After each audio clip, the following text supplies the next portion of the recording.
So hello guys, welcome. In this part of video we'll see how to make entry in cargo record book once we have discharged the cargo. So we'll continue. Inside this book, as I've stated in my earlier video, inside this book there are guidelines or there are items given which must be recorded into the record book, and following are the items. I'll open this up. Following are the items which must be recorded in the record book. We have to refer this, and with respect to this we have to make entry in our cargo record book. So for discharging of cargo, this part C. For discharging of cargo, this is the code which we will have to refer, code C, unloading of cargo, and with respect to this we have to make entries. So let's start. So the first thing which we have to fill is date, on which date we are making the entry. So always make sure that you are writing your date in such a format as I've stated in my earlier video of loading of cargo, the date, month, year.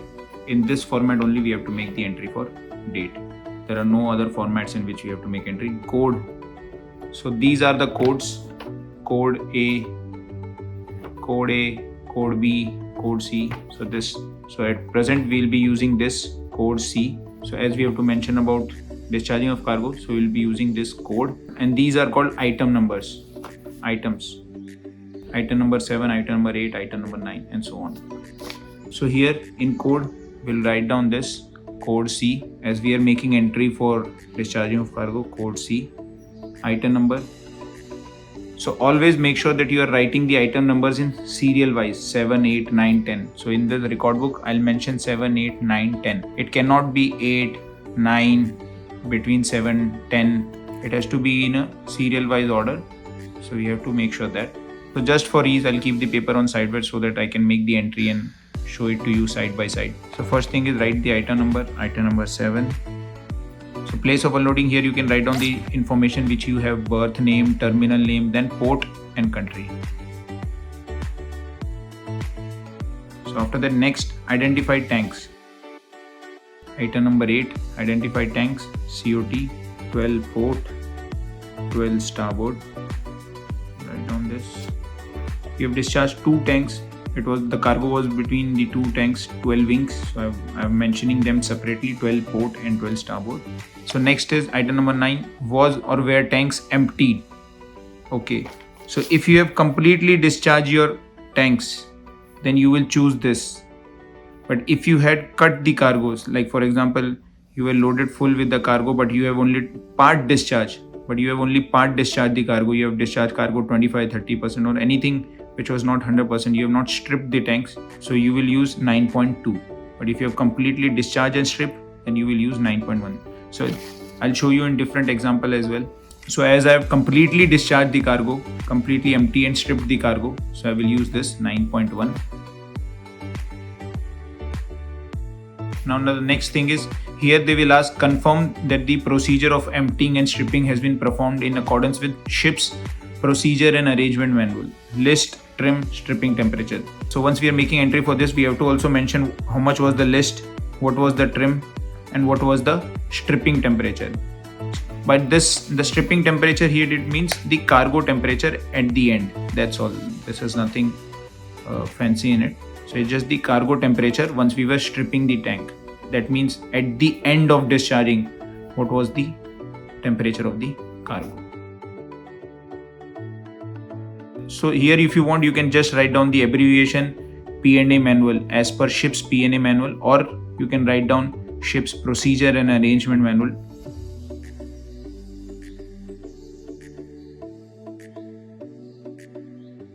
So after writing this, yes, the tanks were emptied as per ship's procedure and arrangement manual, you can write down list. How much was it the list at the end of discharging? What was the trim at the end of discharging? And what was the stripping temperature? So after completing the entry, I will show where in your P&A manual you will find out what is the recommended list trim for the cargo. The next 9.2, if not quantity remaining in tank. No, this was not applicable. So if you want, you can write down not applicable. If you like, you can write down for 9.2 not applicable, or you can leave 9.2 because this is not applicable to you. You can just directly jump to 10. Does the ship's procedure and arrangement manual require pre-wash for the subsequent disposal to the reception facility? So here it is asking that after discharging the cargo, whether you were required to do pre-wash for the cargo or not. So no, we were not required to do pre-wash. So we will write no. And in 11th section, it is asking failure of pumping or stripping system. Does your pump fail during discharging or stripping? So this is also not applicable. So I will just write down 11, not applicable, and then just sign and close out your entry.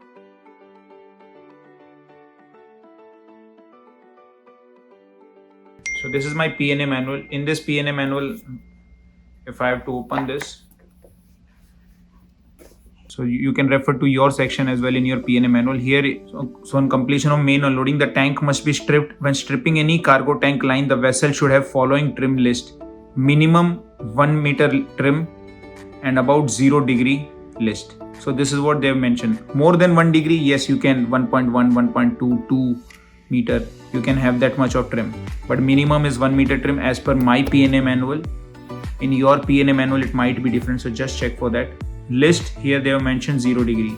So while discharging cargo, I have to make sure that my list is 0 degree. So I cannot have trim of 0.8 meter while discharging cargo. If I do so, or if we have trim of less than 1 meter while discharging a cargo, then I would be required to do pre-wash of the cargo. Hence, to avoid the pre-wash of any cargo, we have to follow the P&A manual, and we have to follow the guidelines which is given there, that this is the minimum trim and this is the minimum, and this is the list which we have to make sure, which must be there once we are completing the discharging of cargo. If not, then we will be required to do pre-wash. Now next we will see a second example where we have discharged 2 cargoes on single date at same port, and 1 cargo we only discharge part. That means this was not fully discharged and this was discharged fully.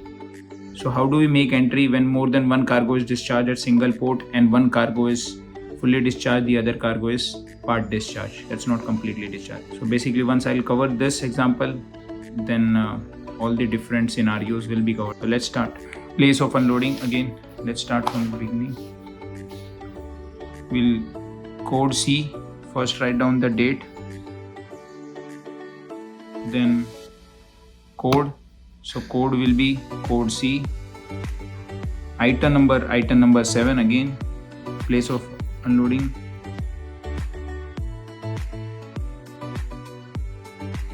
Now here it says 8th is tanks unloaded. Now here they are not asking for the cargo which was unloaded, they are just asking the tanks unloaded. So just to be more self-explanatory, I'll definitely write down the tanks, but beside those tanks I will write down the cargoes as well, because there were different cargoes, so that it is much more clear in the future if anybody looks into the book. So just for that. So identify tanks unloaded. 8 COT 2 port, and as I've told earlier in my part A video, that you must mention the proper shipping name of the cargo, not the trade name. Either you can call it proper shipping name or IMO name, which is given in BL. So you must write down that name, not the trade name. Then COT 9 port, and this again, this is the trade name MIBK, but this is not the proper shipping name of it. Proper shipping name is. So this is what extra, this is just an extra thing which we have mentioned over here, because there were different cargoes. Now were the tanks emptied? Yes, it was 2 port was fully emptied, but no, 9 port was not emptied. So here we have to write down for both situation 9.1 and 9.2. COT 2 port, yes.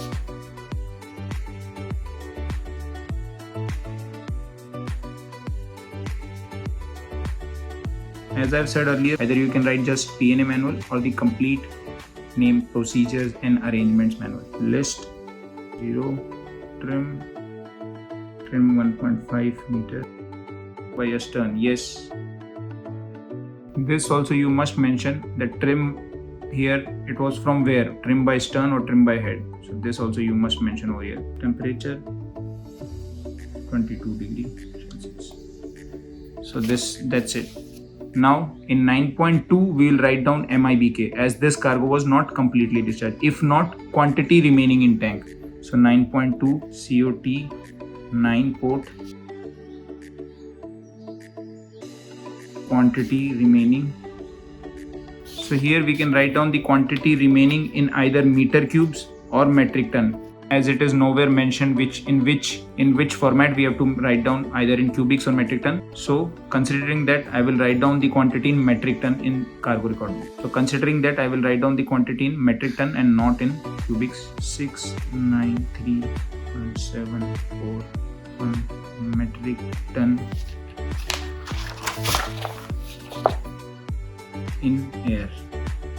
Once we change over the page, anytime once we change over the page, make sure you write down the date, you write down the code, you write down the item number if it is a continuation of it. So I'll write down the date, code C and 9.2, so that it is clear that for which item we are writing over here. So then we can continue with the next item, that is 10. Does the ship P&A manual require pre-wash for the subsequent disposal? No. 10. No. 11. The failure of pumping or stripping system. Either you can write down no or not applicable. The better choice would be no. That's all. Again, then we'll close out.